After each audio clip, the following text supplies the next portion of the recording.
Vocês viram, o papo hoje vai ser legal. Eu queria, primeiro, quem não conhece você, por que que é o Rambo? De onde surgiu isso? O Vinícius é quem paga as contas e o Rambo é o que diverte, é isso? Como é que funciona isso? A gente tava brincando em off aqui, o Luiz me perguntou, falou, te chamo de Vinícius ou de Rambo? Eu falei, não, pode chamar de Rambo, porque o Vinícius é o que paga as contas, o Rambo é o que se diverte. Então, vamos ficar no Rambo mesmo. E, cara, o Rambo, ele surgiu num desespero meu de encontrar a minha turma, de pessoas que falassem a mesma língua que eu, assim, e que gostassem de videogame antigo. Eu sempre fui colecionador, sempre que eu pude manter algum videogame antigo, eu mantinha. E eu tinha o costume de todo domingo chamar a galera lá em casa para jogar videogame. Pode crer. E eles iam, só que eu escolhi um jogo antigo pra gente jogar e os caras não queriam saber de jogo antigo. Eles pediam para jogar o tal do FIFA 18, que era o que tava rolando na época. E isso me dava uma frustração muito grande, cara, muito grande assim. E eu resolvi, pô, preciso achar a minha comunidade. Criei o perfil no Instagram. E aí veio o nome, né? Foi uma dificuldade muito grande de criar o nome assim. E aí, pô, o Rambo dos anos 80, né, velho? Na época eu achava que eu era o cara, que eu era minha coleção. E minha coleção, né, com todo, como é que fala? Modéstia à parte, ele é muito. Com toda humildade? Ela é muito bacana, mas não chega nem aos pés da galera que eu conheci depois que eu criei o Rambo. Aí eu coloquei, não, você é o Rambo dos jogos, assim, né? Aí tinha um amigo meu que brincava, que ele era o Rambo do Golo. Eu só conheço uns desses, tá? Tá enchendo o chope, assim. Aí eu falei, tá aí, mano, vou criar aí o Rambo dos jogos. Aí pegou, mano. Como é que você começou, velho, assim, ó? Eu quero saber, assim, como é que você foi introduzido lá, ele, no jogo? Eu lembro do meu irmão Rogério, ele lá em casa tinha um, você rodava uma rodelinha assim, acho que era o tal do Television. Provavelmente, é o Pong. E eu tive assim. O Atari, eu lembro disso. E eu acho, até o meu irmão pode mandar aqui, que eu acho que o Juninho, o nosso vizinho, o DJ Liu, ele tinha um Nintendinho, né? Que era o Nintendo. Mas eu não lembro deles jogando alguma coisa de Nintendo, mas eu era muito moleque. Eu lembro mesmo eu no Atari lá, enlouquecido. E lembro de jogar Pitfall e tal, enfim. Como é que você chegou o videogame na sua vida até a gente chegar no colecionador adulto de hoje? Cara, é uma história muito bacana que ela envolve uma parte meio triste, assim, mas que acabou se tornando uma parte fundamental da minha vida. O que acontece? Eu perdi o pai muito cedo. Ele sofreu um acidente de carro, a gente sofreu, eu estava no carro, a gente sofreu um acidente, foi em 89 para 90. E aí ele passou um tempo internado no hospital e tal, e acabou falecendo em 1990. Caramba. Tinha 3 anos. E aí, cara, ele tinha uma grana residual na conta, né? Uma mixaria lá que minha mãe conseguiu um alvará para levantar o dinheiro. Minha mãe virou e falou, já que é coisa boa, eu tenho uma irmã também, né? Já que é coisa pequena, eu vou vou pegar esse dinheiro e vou comprar uma coisa para os meninos. Vou comprar alguma coisa para as crianças. E aí ela foi numa... Criança, desculpa te cortar, você tinha irmãos? Eu tinha uma irmã. Uma irmã. Eu tinha 3, minha irmã tinha 6. Ok. Aí minha mãe foi completamente desavisada e entrou numa loja, acredito eu, que tenha sido a Super Lojas Bacana. Você lembra dessa loja? Lojas Bacana ou Mesbla, né? Uma das duas, deve ter sido. Aí ela perguntou pro vendedor, qual o brinquedo que as crianças estão gostando mais, o que está sendo mais vendido. E, cara, nem sei quem que é esse vendedor, mas agradeço ele imensamente. Ele apresentou pra minha mãe um Phantom System, que era um clone do Nintendinho. Caramba! Phantom System. E minha mãe levou o Phantom System com um jogo que era o Super Irmãos, que era o clone do Super Mario Bros, né? Naquela época tinha a lei de reserva. Você sabe dessa história da lei de reserva de mercado? Como é que não lembro disso. Cara, peraí, desculpa. O Phantom System, ele era o Master System.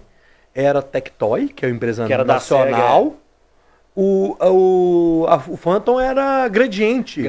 Que era a empresa nacional. A Sega, ela era representada no Brasil oficialmente pela Tectoy. Por isso que a gente tinha o Master System, o Mega Drive, Dreamcast, Saturno, Tectoy. A Nintendo meio que virou as costas pro Brasil nessa época. Ela não quis atuar oficialmente no Brasil. Então era só por meio de importação. Só que na época tinha essa tal de lei de reserva de mercado, que era uma lei que basicamente ela incentivava a produção nacional desse tipo de tecnologia. E a Gradiente tentou fazer uma parceria com a Nintendo para representá-la oficialmente aqui. E não deu certo. O que a Gradiente fez? A Gradiente, ela pegou o projeto do Atari, a carcaça do Atari, que ela já tinha um projeto para fazer, um controle que era parecido do Mega Drive. Do Mega Drive, exato. E basicamente copiou o Nintendinho e vendia aqui, cara.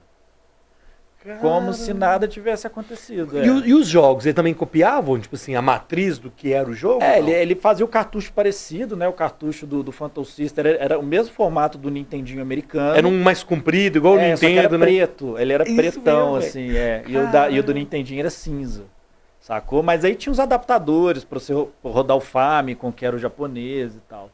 Mas foi meu primeiro console, mas assim, tinha aquela também. Joguei muito Master System na casa de amigos, de colega. Mas eu acho que o Master System, a Tectoy fez um trabalho incrível no Brasil, né?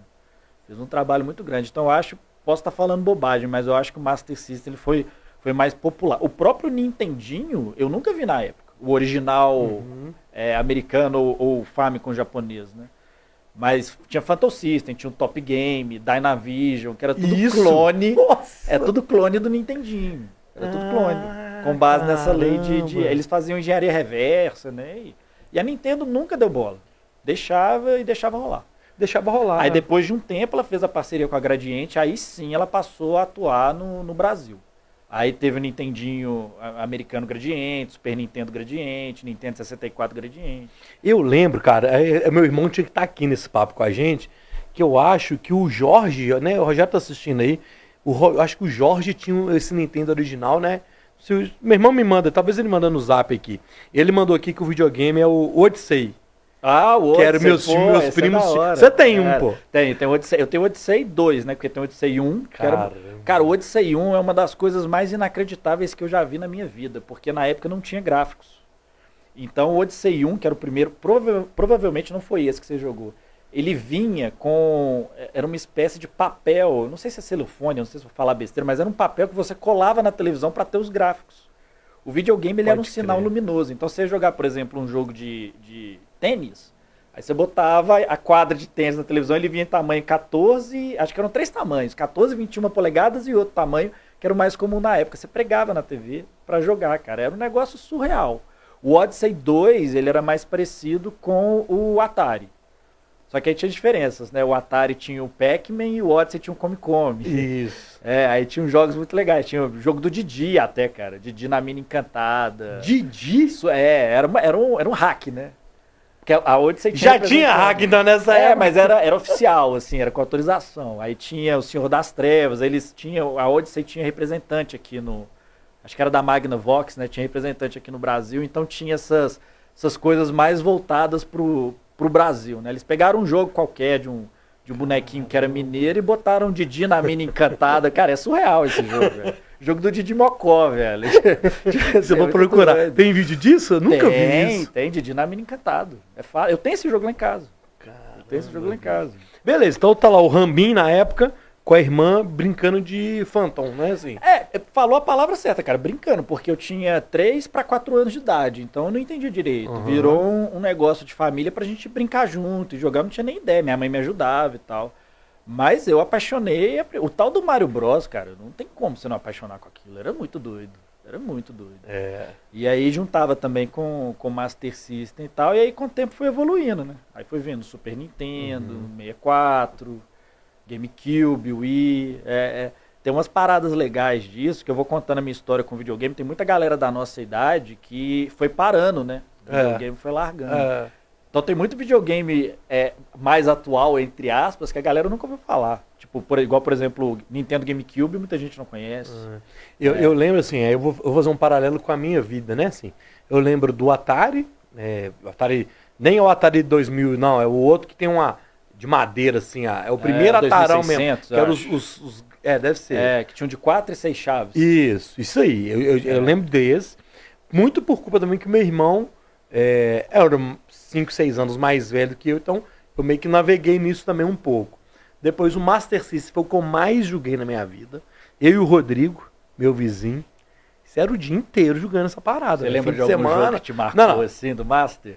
Master System, que eu mais gostei, e é um jogo que eu quero jogar de novo, é o Alex Kidd, que não tem conversa. Na hora que eu vi o vídeo seu hoje, que você coloca a musiquinha dele na água, aquilo ali, velho, parece que você se teletransporta lá pra minha casa na Rua Mogi, no bairro Renascença, velho.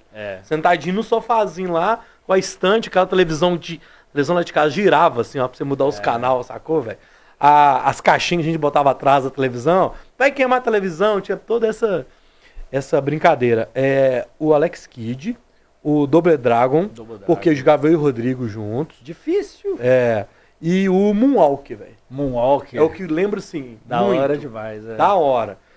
Eu vi os seus vídeos, você falando do Sonic no Master System. Sim. Eu já não lembro do Sonic no Master System, que eu lembro que ele só veio no outro, que já veio na memória. Que eu já tinha um Mega Drive, porque a gente tinha uma condição de vida que dava condição de comprar o videogame de vez em quando, então era meio que evolução. Pouquinho de dinheiro, começava no mais baratinho, depois o mais, depois o Mega, e quem tinha muito dinheiro, acho que era o Super Nintendo, acho que tinha isso. Pelo menos na minha cabeça de criança, quem era rico tinha Super Nintendo, né? Eu nem sei se era, pra te falar a verdade. Eu acho que muito provavelmente por causa disso que eu te falei, que a Nintendo não tinha representante oficial no Brasil, então era tudo importado. O primeiro Super Nintendo que eu peguei era importado. E a Tectoy, por ela produzir aqui, produzia na Zona Franca de Manaus, então era bem mais barato, né? Mas depois, posteriormente, que a Nintendo teve representante aqui, acho que deve ter ficado mais em conta. E aí depois do Mega, eu fui... Aí tive o Super Nintendo também, aí tive o Nintendo 64, aí parei. Aí fui depois mais velho já o Xbox e fui pros PlayStation, né? Xbox 360. 360. Aí depois fui pros PlayStation e já tinha meu sobrinho. Então os PlayStation 1, 2, 3, 4, nós tivemos todos, assim. A maioria da galera da nossa idade tem uma história muito parecida com a sua. Que pulou alguma geração ali e voltou muito provavelmente por causa de futebol, do FIFA. CD que... Mas ainda assim o PlayStation 2 no Brasil foi muito forte. PlayStation 2 por causa da pirataria. Os famosos 3 por 10 reais. 3 por 10 reais da barra. Aquilo ali era inacreditável, velho.